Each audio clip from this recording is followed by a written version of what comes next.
تو آج ہم ایک گمشدہ تہذیب موئسکا کا تفصیلی جائزہ لے رہے ہیں۔ یہ کولمبیا کے اینڈین پہاڑوں میں رہتے تھے۔ جی، اور انہی سے وہ ایل ڈوراڈو یعنی سونے کے شہر والی مشہور کہانی جڑی ہے۔ بالکل، لیکن یہ صرف سونے کی کہانی نہیں ہے نا؟ نہیں، بالکل نہیں۔ ہماری معلومات جو ہے وہ پرانی ہسپانوی تاریخوں اور جدید آثار قدیمہ کی تحقیق پر مبنی ہے۔ صحیح۔ آج ہم دیکھیں گے کہ ان کا معاشرہ کیسا تھا، سونے سے ان کا کیا تعلق تھا، اور یہ ایل ڈوراڈو کی کہانی آخر آئی کہاں سے۔ جی، ایک دلچسپ بات یہ ہے کہ ہسپانوی تو سونے کا شہر ڈھونڈ رہے تھے، مگر انہیں شاید اندازہ ہی نہیں ہوا کہ موئسکا کے لیے سونا وہ دولت سے بڑھ کر تھا۔ تو یہ ایل ڈوراڈو کو جو افسانہ ہے یہ شروع کہاں سے ہوا؟ کیا سچ میں کوئی سونے کا شہر تھا؟ شہر تو نہیں، لیکن اس کی بنیاد ایک حقیقی رسم پر تھی۔ اچھا۔ جی، جب کوئی نیا حکمران، جسے زیپا کہتے تھے، منتخب ہوتا تھا تو گواٹاویتا نامی ایک مقدس جھیل پر ایک خاص تقریب ہوتی تھی۔ گواٹاویتا جھیل۔ ہاں، نئے زیپا کے جسم پر سونے کا پاؤڈر مطلب دھول ملائی جاتی تھی۔ پورے جسم پر؟ جی، اور پھر اسے ایک بیڑے پر بٹھا کر جھیل کے بالکل بیچ میں لے جایا جاتا تھا۔ اچھا۔ وہاں وہ سونے اور زمرد کے نذرانے، خاص طور پر وہ چھوٹی مورتیاں جنہیں تنجوس کہتے ہیں۔ تنجوس؟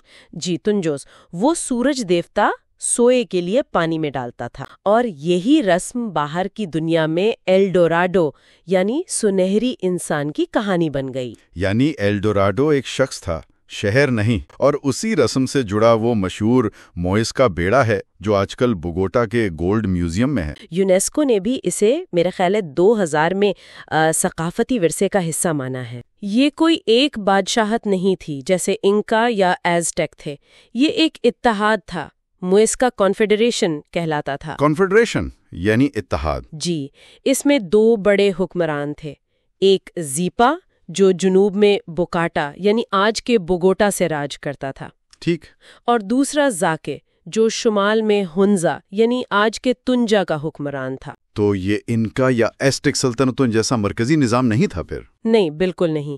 زیپا اور زاکے کے نیچے پھر چھوٹے سردار تھے، کاسیکے۔ جی، کاسیکے، وہ اپنے اپنے علاقوں اور گاؤں کا انتظام دیکھتے تھے، اور وہ بڑے پتھر کے شہر نہیں بناتے تھے، نہیں، ان کی توجہ زیادہ تر زراعت اور مقامی وسائل پر تھی۔ اور ان وسائل میں سونا سب سے مشہور ہے۔ آپ نے کہا کہ ان کے لیے سونا دولت سے بڑھ کر تھا، اس کا کیا مطلب ہے؟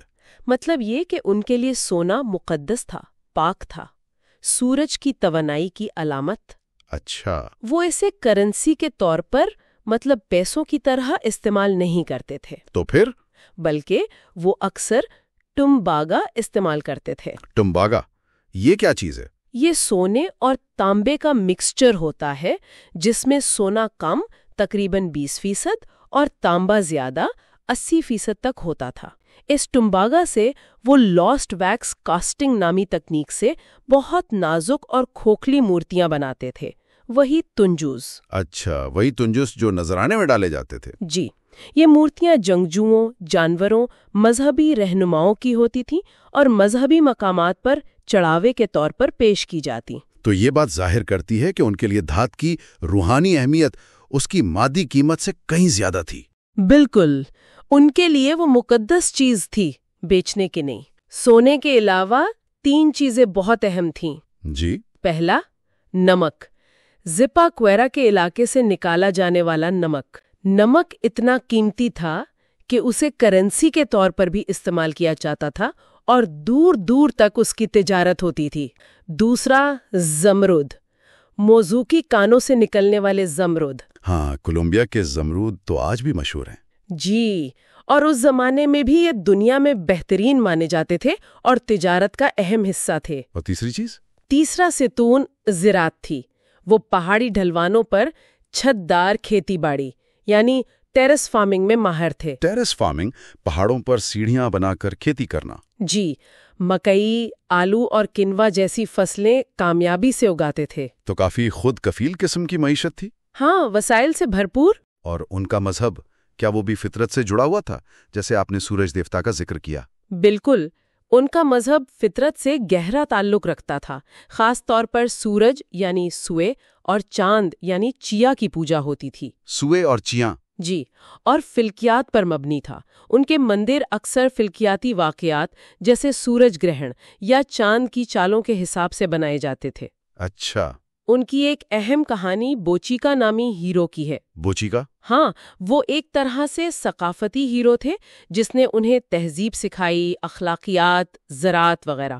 اور ایک کہانی ہے کہ جب لوگوں نے نافرمانی کی تو سزا کے طور پر ٹیکنڈاما آبشار بنا دی۔ واہ، یہ تو بڑی زبردست کہانی ہے۔ جی، ان کا اپنا کیلنڈر بھی تھا جو چاند اور سورج دونوں کے گرد گھومتا تھا۔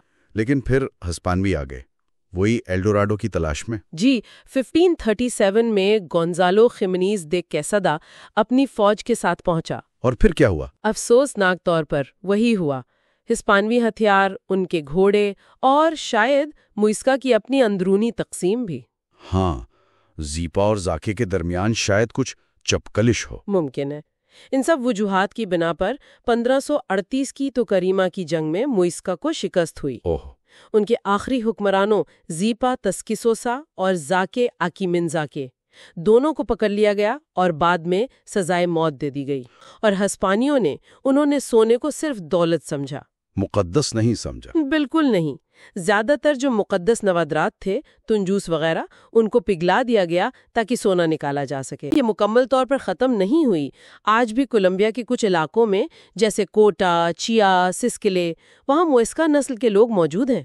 اچھا؟ جی، وہ قابلدوز یعنی مقامی کونسلوں کے ذریعے منظم ہیں اور اپنی زبان جو چپچا کہلاتی تھی اور کچھ روایات کو زندہ رکھنے کی کوشش کر رہے ہیں۔ یہ بہت اہم ہے۔ تو خلاصہ یہ ہے کہ موئسکا تہذیب صرف سونے اور ایلڈوراڈو کی کہانی سے کہیں زیادہ گہری اور پیچیدہ تھی۔ بہت زیادہ۔ یہ کاریگروں، کسانوں، پجاریوں اور ماہر فلکیات کی ایک منظم دنیا تھی۔